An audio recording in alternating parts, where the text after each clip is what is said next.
congrès forestier mondial en direct de Séoul. Je voudrais vous remercier pour votre participation et remercier en particulier la FAO et toutes les parties prenantes qui ont pu financer ce congrès mondial. On devrait participer, mais hélas. Je suis Christophe Turubira de la République démocratique du Congo. Je suis licencié en environnement et gestion de langue et gestion de développement durable à l'Institut supérieur de développement de Bukavu, Bac +5, avec des cours avancés en gouvernance des soins naturels et enjeux sur le développement durable à l'Université de Senghor et d'Anvers, en collaboration avec l'Université catholique de Bukavu. À ce jour, je suis le coordinateur de l'environnement sans frontières et sans RDC qui était invité à représenter la jeunesse de la République démocratique du Congo à ce congrès au travers des projets JEF. Et actuellement, je viens d'intégrer l'équipe de Monitoring, Evaluation, Accountability and Learning Research de l'USAID à la République démocratique du Congo comme un manager MIL. Bien, je voudrais à ce sens donner les skills que nous avions pu à profiter, à comprendre et à collecter et à capitaliser durant ce projet de restauration depuis 2017. Je dois signaler que ce projet nous a donné des compétences avérées dans les méthodes d'évaluation des opportunités de restauration, mais aussi l'élaboration et le suivi de plans de restauration vers le suivi écologique, au-delà de nos compétences dans les systèmes d'information géoréférentielle et la cartographie, où vous verrez si la grande partie exactement du rapport publié par WERI et la FAO, il y a nos photos, crédit photo Christophe, qui sont publiées grâce aux photos que j'avais prises au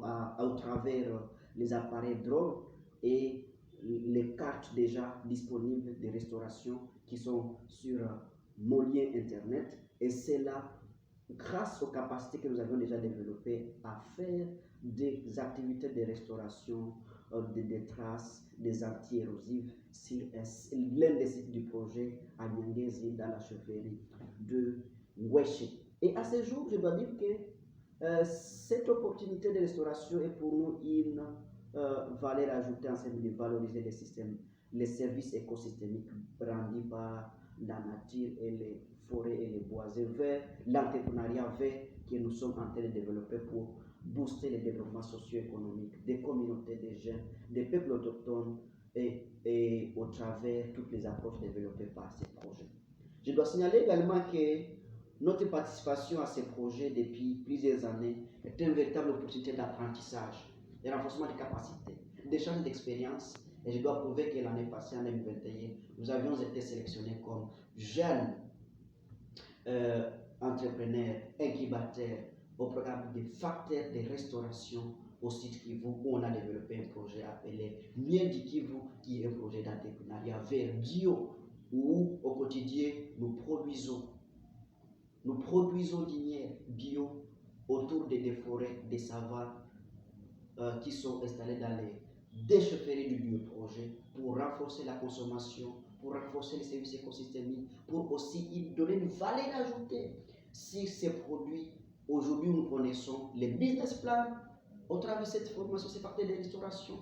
les market assessment, quels sont les grands consommateurs de nos produits dans la ville, mais aussi l'entrepreneuriat des jeunes pour aider à avoir les quantum minimum en termes de chiffres numéraires pour commencer les entreprises. Et aujourd'hui, à travers ces parties de restauration, on a eu le temps d'échanger d'expériences avec les programmes de mentorship, avec les jeunes du monde entier. C'est comment, au travers les projets de restauration, on pourrait capter des ressources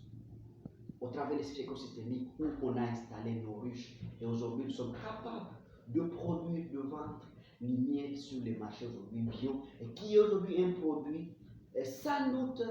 de pharmacopée pour lutter contre les maladies à besoins spécifiques, je cite, le diabète, les personnes vivant avec PVV, et aussi restaurer les mémoires pour nous, les chercheurs, les scientifiques et les bosseurs qui sont en grande partie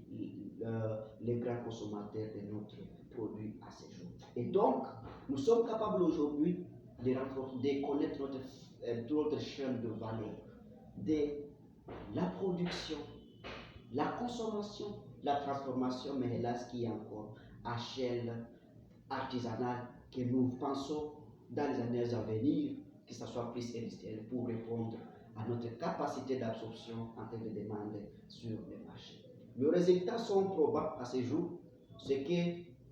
y a des miels déjà disponibles sur le marché sous le label Miel du Kivu où on devrait présenter pendant notre participation à ce forum en direct. Mais hélas, mais aussi la maîtrise de chaque manière de transformation, mais aussi les réseautages des petits producteurs de ces miels paysans qui sont dans les entités territoriales décentralisées dans les villages, qui n'ont pas de capacité d'aller dans la ville, où on a fait ces réseaux pour venir acheter, vendre pour eux et les renforcer en capacité sous l'approche de collaboration learning adaptation basée sur les évidences pour une gestion axée sur les résultats à notre business en fait d'avoir de l'argent, avoir du business, valoriser les secteurs, mais aussi inspirer les décideurs pour qu'ils puissent nous accompagner. Mais aussi, je dois dire à ce jour que nous avons des perspectives. Les perspectives, c'est la transformation industrielle où on est capable à produire autant de choses sur les marchés et aller dans les marchés aussi à l'échelle internationale sous l'appui de la FAO. Je dois à ce jour remercier la FAO parce que nous sommes déjà contactés pour notre projet qui a été soumis pour mettre des inputs. C'est pour une nouvelle opportunité qu'on pourrait capitaliser pour, à un moment donné, rendre cette entreprise plus viable, vivable et durable aujourd'hui et au lendemain de crise autour des restaurations des paysages et des forestiers qui est toujours menacée à ce jour par tous les facteurs de déforestation, de dégradation, aussi des crises parfois rencontrées à l'est de la République démocratique du Congo. Mais aussi organiser des séances de restitution, de capitalisation de nos acquis au travers le Factory Restoration, aux jeunes qui n'ont pas eu cette chance et aux acteurs qui sont dans notre réseau que nous avons mis en place à travers la nouvelle technologie de la communication pour avoir assez de publics qui s'abonnent, qui achètent en ligne et aujourd'hui on est prêt aussi à monter une entreprise, quoique c'est artisanal, mais on a besoin des appuis des parties prenantes dont je sollicite l'appui de l'accompagnement du gouvernement congolais au travers du secrétaire général présent dans ces forums à Séoul, mais aussi les décideurs, Rome et toutes les parties prenantes qui devraient aussi injecter dans les services. Pourquoi? Parce qu'on a besoin de voir l'indice genre et l'indice youth dans les secteurs de restauration pour s'approprier. Je voudrais, n'est-ce pas, aussi donner des recommandations en priorité au travers de ce forum. C'est que nous voudrions aussi valoriser les forêts du bassin du Congo, où on a de variétés, une diversité impressionnante, exceptionnelle des hotspots en RDC, où prochainement les congrès forestiers mondiaux en République démocratique du Congo, sous le livre de Youth, ça sera une valeur ajoutée